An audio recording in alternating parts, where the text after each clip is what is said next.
Pastor Samuel, muito amigo nosso, e que Deus possa continuar abençoando esse ministério, essa igreja. Peço perdão aos irmãos, cheguei um pouquinho tarde, porque eu saí do trabalho um pouquinho tarde, acabei chegando aqui um pouquinho tarde por causa disso, mas graças a Deus chegamos, né? Amém. Deus é fiel. Vamos abrir as nossas Bíblias, irmãos, lá no livro dos Salmos, o Salmo de número 126. Salmo de número 126. Nós vamos estar lendo este belo salmo e pedindo de Deus para que o Senhor venha falar conosco.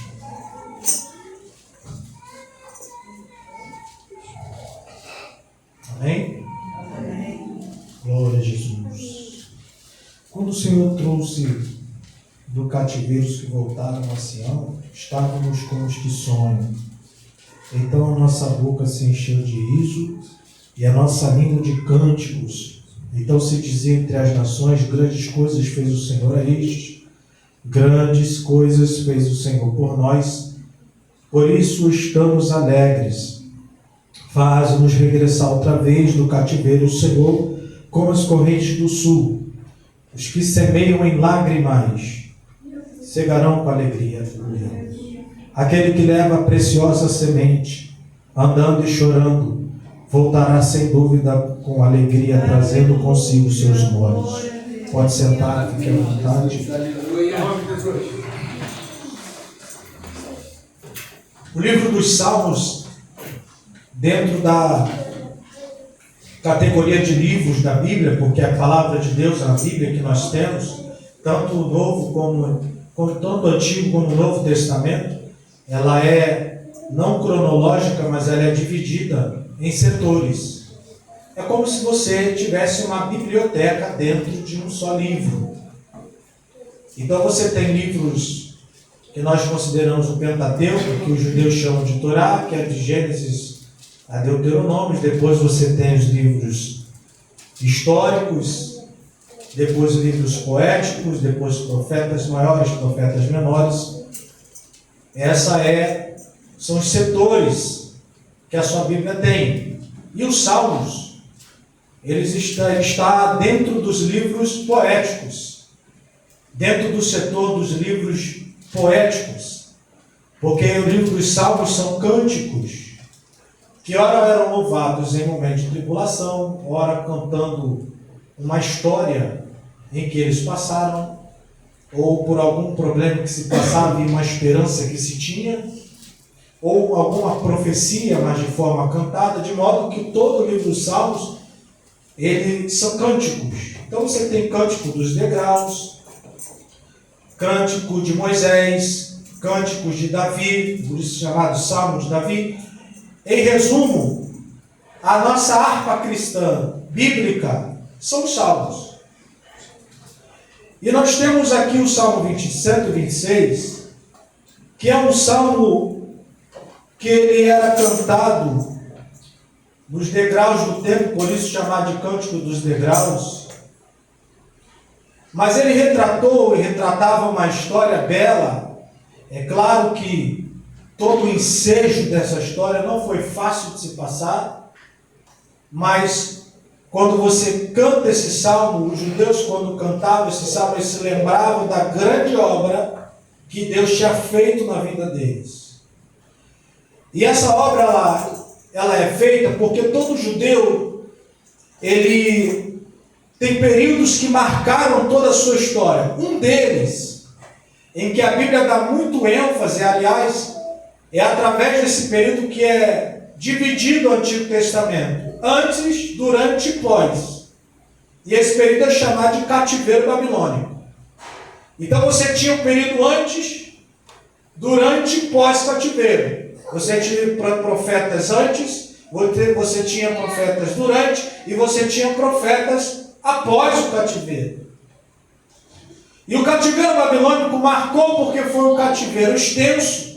Claro que não tão extenso como os 400 anos do Egito, mas foi um cativeiro que marcou, porque tirou do povo algumas coisas que eles tinham o costume de fazer, dentre elas, adorar a Deus. no seu santo templo. Porque Deus tinha feito um templo através de Salomão, esse templo onde o Senhor habitava, e ali eram feitos cultos ao Senhor, os sacerdotes cultuavam o Senhor, ali ofereciam-se sacrifícios, mas o povo ele vai agora passar por um cativeiro por causa de uma desobediência. 70 anos foram o tempo que Deus precisou para arrancar do povo de Israel um ciclo vicioso de pecado chamado idolatria. Porque a idolatria de Israel, ela começa quando o reino ele se divide, na verdade, nem antes do reino se dividir. Em Salomão a idolatria já começa, porque na sua velhice a Bíblia diz que Salomão amou muitas mulheres e por causa disso ele começou a adorar deuses pagãos. Ali começa a idolatria de Israel, no reinado, na monarquia. Dentro da monarquia de Israel, esse ciclo vicioso, ele permeou. Depois de Salomão, quando o reino se divide, reino do norte, Israel, capital Samaria, reino do sul, Judá, capital Jerusalém. Então você tinha reis do norte e reis do sul. Os reis do norte, nenhum deles agradou a Deus. Todos fizeram coisas ruins, coisas erradas. O que eram essas coisas ruins? Adoração a outros deuses, pagãos, entidades demoníacas. No reino do sul, que era Judá, alguns reis agradavam a Deus, mas outros desagradavam. Então o reino do norte ele cai no Império Assírio. E sobra o reino do sul, aonde quase ele é destruído pelo Império Assírio, porque Senaqueribe ele veio tomando as terras, só faltava Jerusalém, mas quando chegou em Jerusalém, Deus protegeu Jerusalém por amor a Ezequias, matou Senaqueribe todo o seu exército e a Síria foi destruída. Mas o vício de idolatria permeou. Mesmo após Ezequias, o seu filho Manassés, fez também as mesmas coisas que Acabe. Adoração a Baal. E nós sabemos que o nosso Deus é um Deus ciumento. Porque ele disse, eu tenho ciúme do meu povo, porque sou um Deus zeloso. Aleluia. Porque o único Deus que existe é o nosso Deus. E toda adoração que não é a Deus é uma adoração falsa. Mas a verdadeira adoração é o único e soberano Deus, Criador dos céus e da terra. A Ele toda honra e toda glória para sempre. Amém. Amém. Então, Deus vai levantar, como de costume, antes de julgar. Antes de Deus julgar uma nação, antes de Deus julgar um povo, Deus vai dar muito tempo para esse povo se arrepender. Quando o juízo de Deus ele recai sobre um povo, quando o juízo de Deus recai sobre uma nação, é porque Deus já deu muita corda para esse povo para se arrepender. Mas se o povo não se arrepende, vem juízo de Deus. E o juízo de Deus ele tem um propósito apenas. É fazer, através da dor, que um povo se volte para Ele. Porque pela misericórdia não vem, pela longanimidade não vem, pela benignidade não vem. Então Deus vem com castigo, para que o povo se volte para Ele. Assim era com Israel. Aleluia. Deus levantou profetas para que os profetas avisassem. Se arrependam, era a mensagem de Jeremias. Se arrependam, era a mensagem de Isaías. Se arrependam, era a mensagem dos profetas. Mas o povo não se arrependia. Jeremias ele chorava, era conhecido como profeta chorão, não era porque ele não viu profecia se cumprir, porque ele chegou a ver a profecia que Deus usou ele para falar sobre o cativeiro babilônico se cumprir, não era por causa disso. Jeremias chorava porque era um homem que amava a sua nação, amava seu povo e desejava que seu povo vivesse momentos bons. E só poderia viver momentos bons se estivesse agradando a Deus. mas não estavam agradando a Deus. Então o que pesava no coração de Jeremias é que a sua mensagem não tinha valor aos ouvidos que ouviam. Eles preferiam ouvir falsos profetas com falsas esperanças, com falsas profecias que Deus ia dar, que Deus ia fazer, porque é assim. A pessoa está toda no erro, toda no pecado, mas gosta quando vem um falso profeta e diz assim, ó, Deus vai te abençoar. E está cheio por aí, que só visam dinheiro, só visam fama. Não tem mensagem de arrependimento, só tem mensagem que massageia o ego. E eles profetizam e o povo se alegra, mas são falsas profecias, são falsas promessas. E a promessa verdadeira estava na boca de Jeremias e eles não queriam ouvir. Chegaram ao ponto de pegar Jeremias e jogar no calabouço. E alimentado, a Bíblia diz, ele era alimentado com pão de dores. Esse termo significa que ele passava necessidade, porque a comida era pouca. Jeremias sofreu por levar a mensagem genuína e autêntica.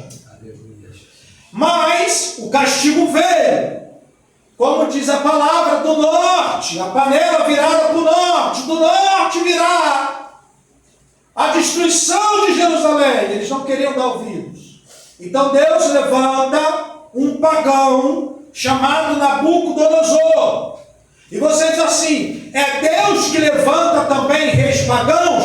Sim.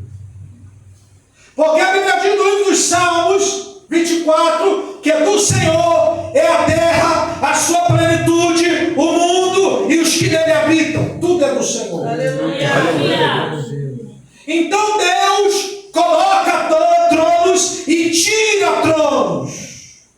É Deus que estabelece reinos. É Deus que estabelece autoridades. A Bíblia diz que toda autoridade é constituída por Deus. Até quem é pagão, até quem luta contra a igreja. Mas por que Deus permite? Para despertar a sua igreja.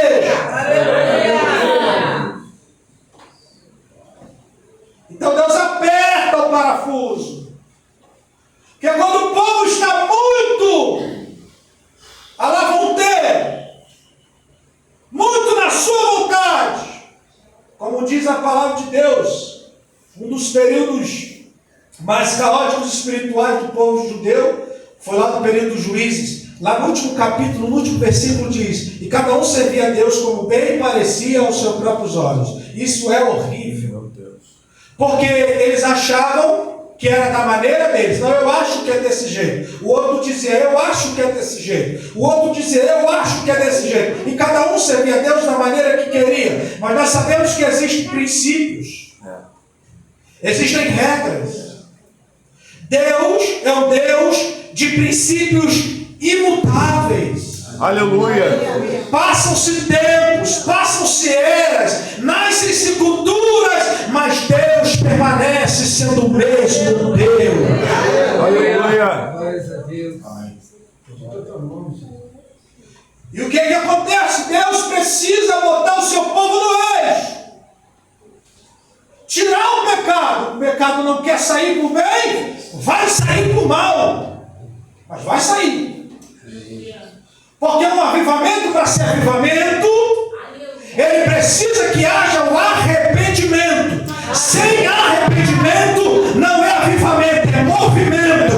Deus está levantando um grande mover de arrependimento na nação brasileira. Quem entender, entenda. Porque é um grande avivamento, mas primeiro Deus vai arrancar o pecado e o conserto começa na casa de Deus.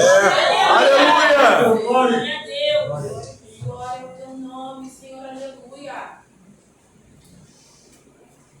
Então,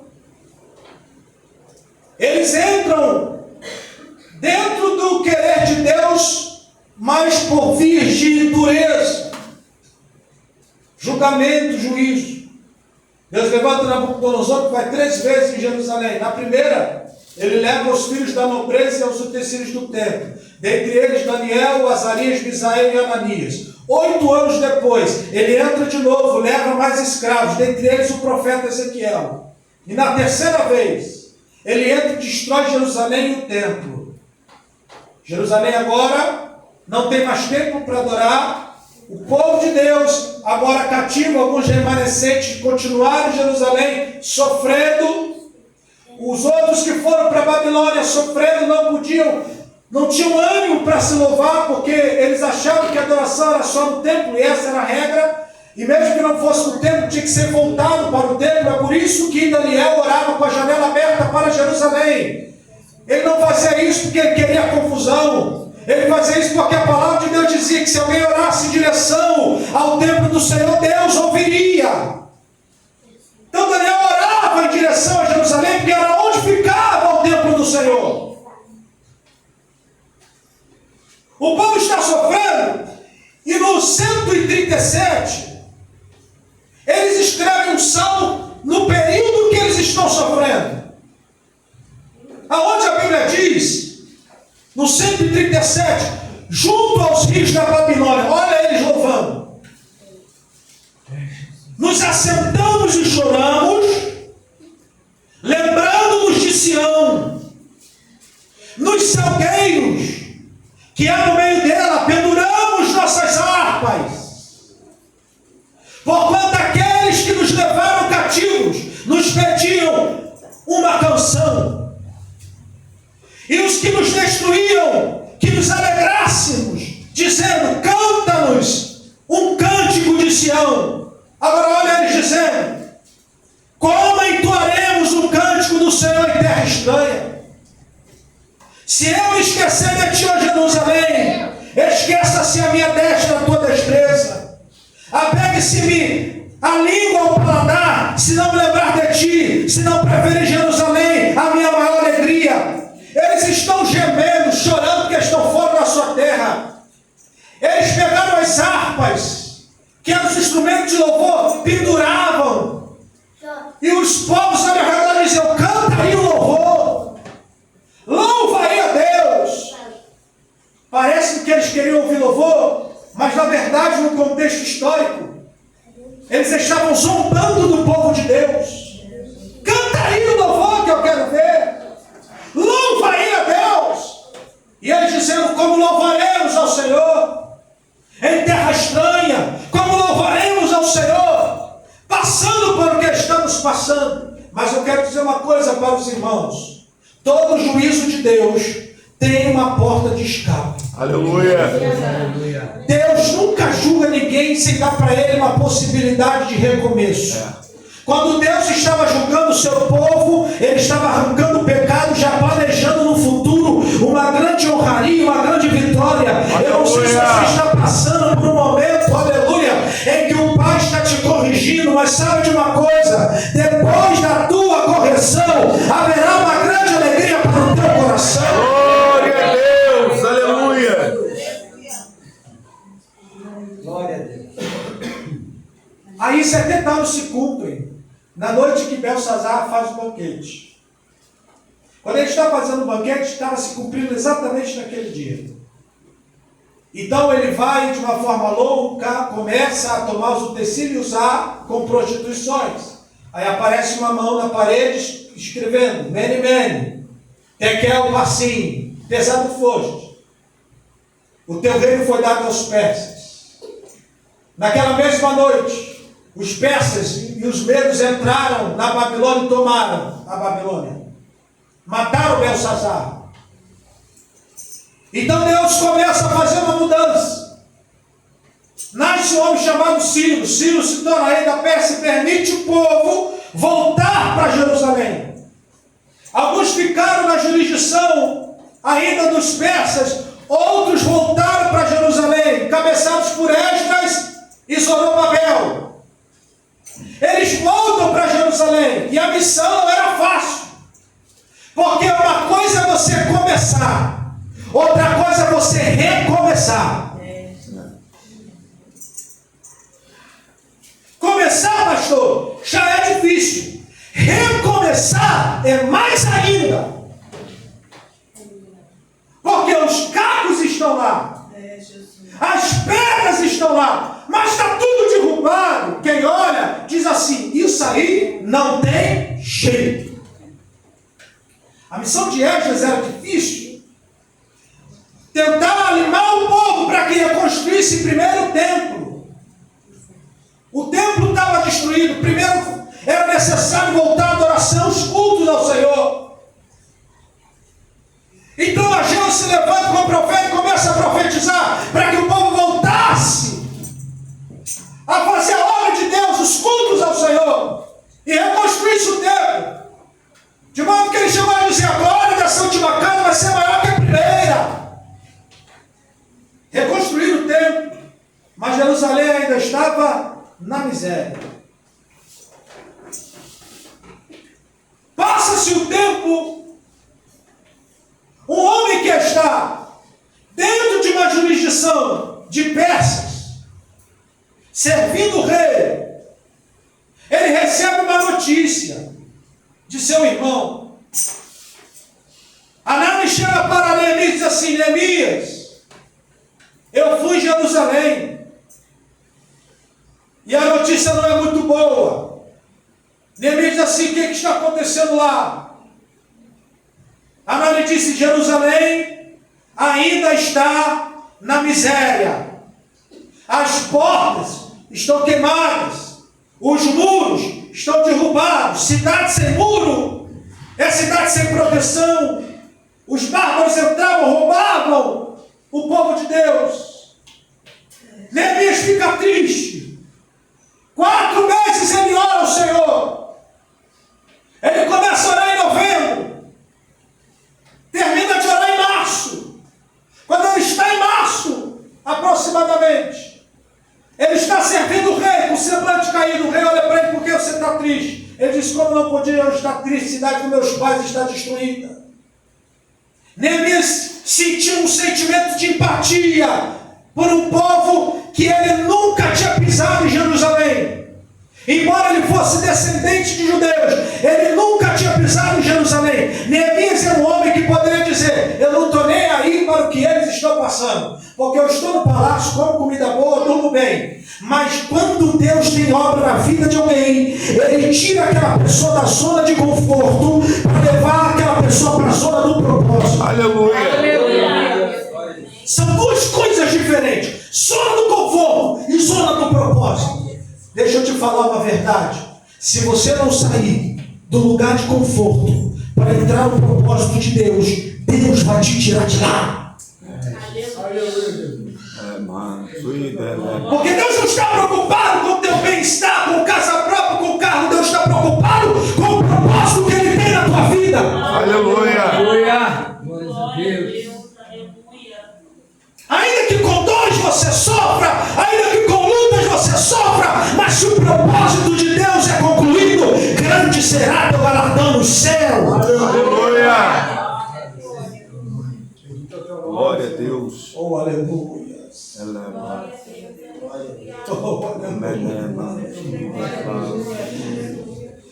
Eu tenho sentido de Deus que Deus está acordando a nação brasileira. Deus está acordando a nação brasileira. Estávamos muito na zona de conforto. Deus está dizendo: eu vou tirar vocês daí e vou colocar vocês no propósito da história de vocês. Sabe, eu quero remeter isso aqui a uma história que eu li sobre a águia. A águia é um grande exemplo de muitas coisas, mas entre elas, enquanto ela tem seus filhotes, enquanto ainda está filhote, não tem penas, ela vai lá e pega e alimenta. Pega e alimenta. Mas conforme aquele filhote cresce, tem filhotes que não entende que é tempo de sair, então permanece no ninho, porque está acostumado a sempre a mamãe pegar e trazer. Então, uma das formas da mãe tirar o filhote dali, que já tem asa, já pode voar, é pegando espinhos e colocando dentro do ninho. Porque conforme o filhote vai crescendo, o ninho vai ficando pequeno. Então, como ele vai crescendo, os espinhos começam a incomodar para que aquele filhote saia do ninho e comece a viver os seus próprios voos. Sabe que Deus falou muito forte comigo isso? Porque Tem lugares que a gente precisa sair. Se a gente quer crescer, a gente está crescendo às vezes em lugares que está pequeno. E Deus está dizendo assim, você não quer sair daí, que você está dizendo que está confortável. Então já que você não vai sair por bem, eu vou colocar espinhos para você sair. Para que você comece a alçar os seus próprios voos. Tem muita gente com ministério poderoso. Tem muita gente com ministério que é poderoso na mão de Deus. Mas está com o ministério embargado porque não quer sair da zona de conforto. Não tem problema. Assim diz o Senhor. Vou colocar espinhos para você sair de lá, porque é chegado o tempo de alçar os voos que eu quero que você venha alçar na vida. Aleluia. Então, Jerusalém na miséria, Neemias vai até Jerusalém. Quando ele chega em Jerusalém, a tarefa não era fácil.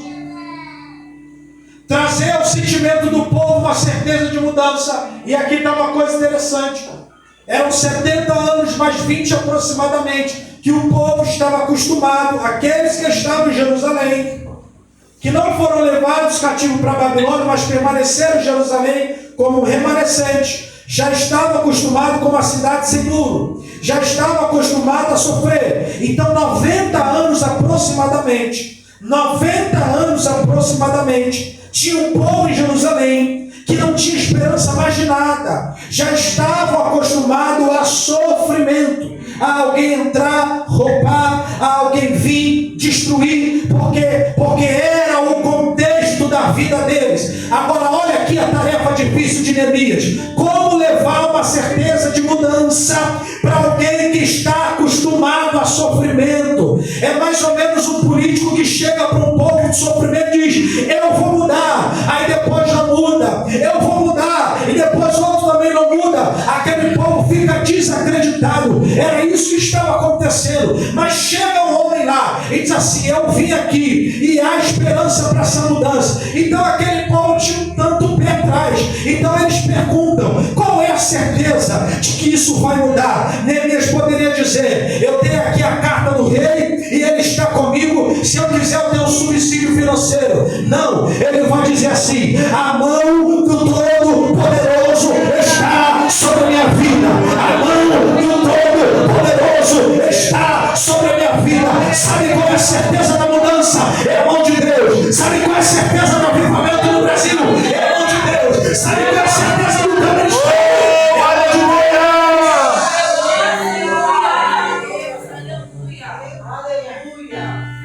A certeza do crescimento desse ministério? A mão de Deus.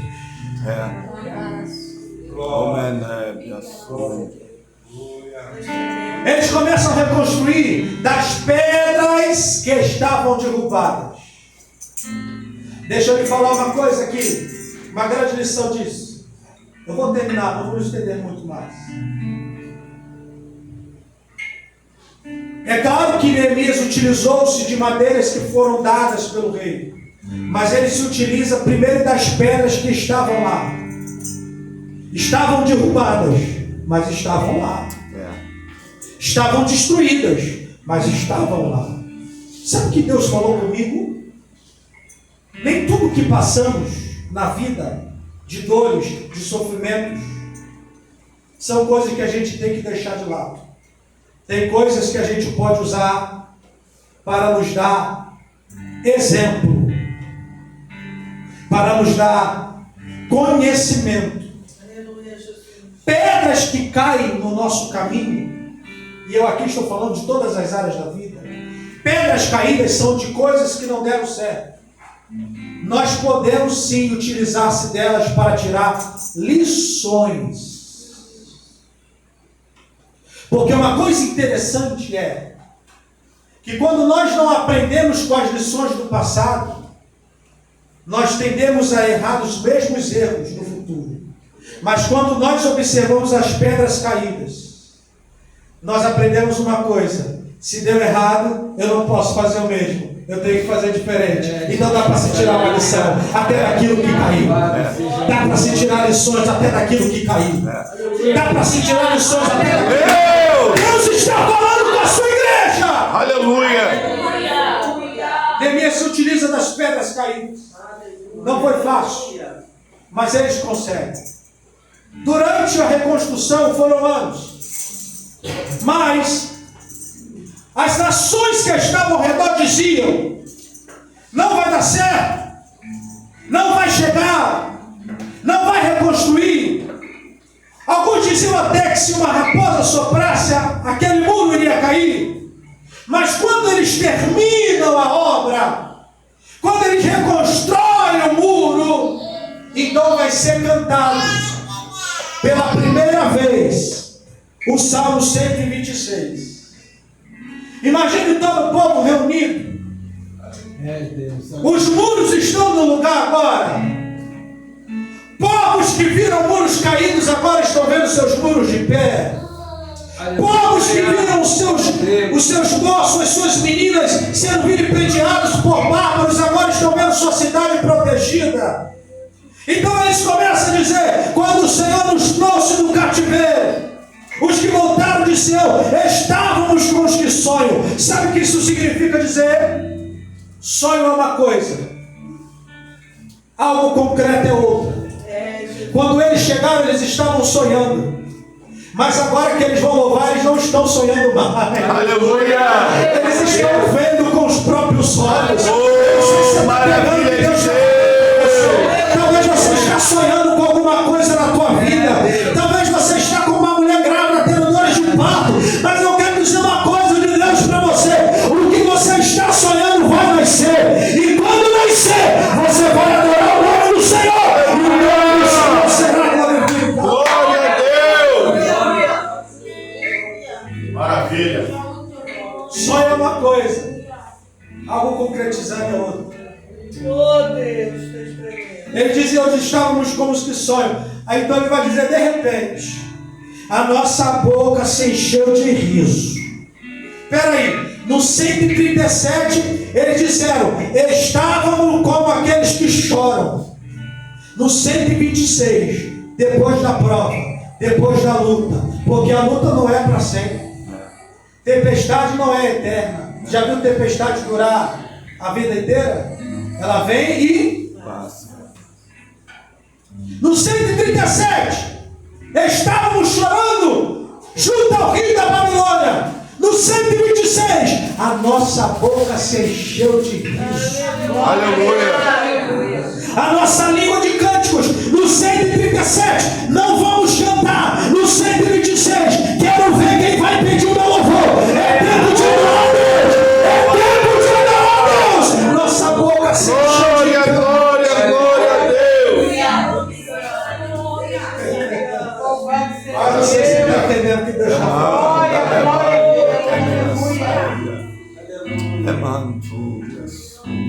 Então se diziam entre as nações que subjugaram diziam: canta aí ao Senhor. Agora eles estão tendo o que dizer. Grandes coisas fez o Senhor por ele. Aleluia! Grandes coisas fez o Senhor. Grandes coisas fez o Senhor.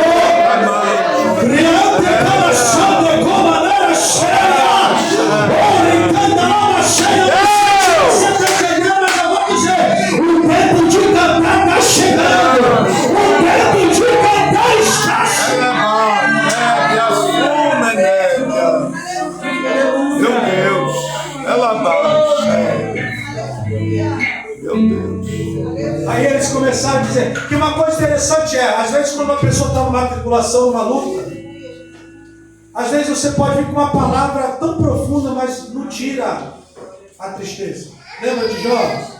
Os amigos de Jó chegaram para Jó, tentaram animar, depois julgaram ele, nada estava certo. O homem estava triste, porque tem coisas que nós passamos que nada tira a nossa tristeza. Mas quando a vitória de Deus vem, nada tira a nossa alegria. Aleluia! Eles disseram: grandes coisas fez o Senhor por nós, por isso estamos alegres. Aleluia! Então ele disse: faz-nos regressar outra vez do cativeiro, Senhor, como as correntes do sul. E eles agora vão cantar o verso 5: os que semeiam em lágrimas, aleluia, cegarão com alegria. Meu Deus! Aquele que leva a preciosa semente andando e chorando, voltarão sem dúvida encerrar dizendo uma lição para os irmãos. Nenhuma colheita é com alegria. Nenhum plantio é com alegria. Nenhuma semeadura é com alegria. Toda semeadura é com labuta, com luta, com sol na cabeça, com dúvidas, será que vai dar certo? Porque a semente, você pega a semente, as irmãs aí que gostam de cuidar de planta, se não pegou ela pronta, né? Pega a sementezinha e coloca ali na terra do vale. Você tampou ela. E quando está na sua mão, você está vendo a semente. Colocou debaixo da terra, já não está vendo mais. Você coloca ali debaixo da terra, aí você vem com a água e rega. Aí, no dia seguinte você volta e olha, está tudo do mesmo jeito. Aí você vai e rega de novo. No outro dia você olha, nada ainda. Aí você rega de novo. Tem sementes que demoram semanas, outros meses, outros até anos. Mas sabe o que é interessante da semente? É que no teu olhar, porque o nosso olhar é superficial, a gente só consegue olhar da terra para cima. Só que Deus não olha da terra para cima. Deus olha da terra para baixo. Aleluia. Você está olhando a semente e está dizendo assim, não brotou nada. Estou jogando água à toa. Você que pensa. Porque lá embaixo, a semente quebra. Aleluia. E ela não cresce para cima primeiro. Primeiro ela cria. Aleluia. Você está dizendo assim, está tudo do mesmo jeito. Não está tudo do mesmo jeito. Porque a primeira obra de Deus não é para cima. A primeira obra de Deus é para baixo. A primeira obra de Deus não é para mostrar. A primeira obra de Deus é interna, no coração do outro. Você não está vendo, mas Deus está trabalhando. Louvado seja o teu nome, Deus. Porque uma árvore forte não é uma árvore que é grande para cima. Uma árvore forte é uma árvore que tem raiz grande para baixo. Glória a Deus. Você está olhando e dizendo assim, olha para a terra, não vi nada ainda, Deus. Tantos dias regando o coração, tantos dias regando com jejum, tantos dias regando com lágrimas, porque a semente, quando você lança a semente, andando e chorando, porque o que rega a tua semente são tuas lágrimas, é andando e chorando mesmo. Você vai passando, jogando, chorando, não estou vendo nada acontecer. Você que pensa, Deus está trabalhando longe do teu alcance visual. Quando a gente vê um cotoquinho sair para cima, a gente diz, tanto trabalho só para isso. Você que pensa lá para baixo, tem uma raiz grande já. Deus já está trabalhando, você não está vendo. Deus já está fazendo e você não está vendo. Eu creio. Aleluia. Deus, aleluia. E sabe qual é o interessante disso? É quando brota um pouquinho, tem os desavisados que dizem assim, tanto trabalho só para isso. Se eles soubessem que nada que fazemos é em vão, até eles faziam. 1 Coríntios capítulo 15, no último versículo, abre aí, irmão. Sede firmes e constantes, sempre abundantes na obra do Senhor, sabendo que o vosso trabalho não é vão no Senhor. Isso significa dizer que quando você varre uma igreja, quando você limpa os bancos, quando você vem para a oração, quando você vai para o evangelismo, você está dizendo, estou fazendo tanta coisa, está tudo mesmo? Você que pensa. Eu encerro aqui dizendo para os irmãos, para que haja colheita tem que haver uma semeadura. Aleluia. E toda semeadura é na lágrima. O povo judeu semeou durante 70 anos. Depois de mais um tempo ainda eles semearam na lágrima. Mas quando voltaram trazendo os seus molhos, eles voltaram não chorando mais. Aleluia. Mas voltaram com Meu Deus. Há um tempo de chorar, mas também há um tempo de se alegrar. Há um tempo de plantear, mas também há um tempo de saltar de alegria. Sabe o que significa o termo saltar de alegria? É uma alegria extrema, poderosa, grande. Há uma alegria chegando para a tua casa. Há uma alegria chegando para o teu ministério. Levante a mão, porque eu estou recebendo de Deus essa palavra profética. Eu estou recebendo de Deus essa palavra, essa profecia de Deus para a tua vida. Há uma alegria chegando para a tua vida, para a tua casa, para o teu ministério, para a tua família, para o teu esposo, para a tua esposa, para a tua vida espiritual, para a tua vida sentimental, para a tua vida financeira. A noite obedecendo e combinada cheia. Há uma alegria chegando.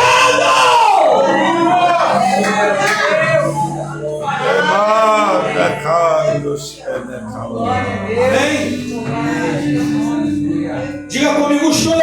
O choro Pode durar uma noite. Mas a alegria chegará ao amanhecer.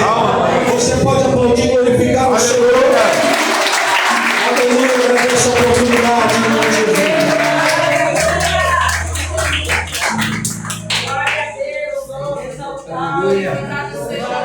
Fica ligado, igreja, fica ligado. Deus está nesse lugar e continua falando.